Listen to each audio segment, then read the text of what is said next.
Hi guys! Nandito ako ngayon sa Riga. Yan po ako sa Riga. Ito ang Riga Road. Yan, dyan ang anak ko guys. Oh. Dyan ako nagpunta.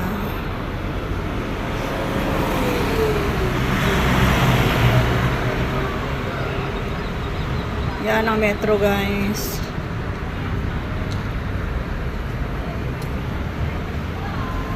Pasok sa metro. Yes.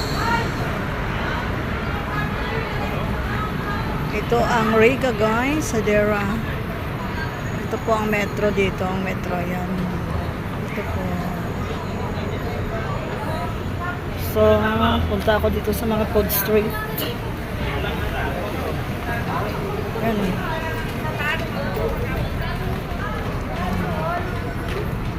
Pinoy. Pagkain ng mga Pinoy. Yan. Grabing busy ang mga tao dito guys sa Riga.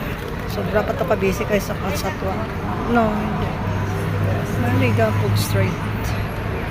Pasok ako sa supermarket.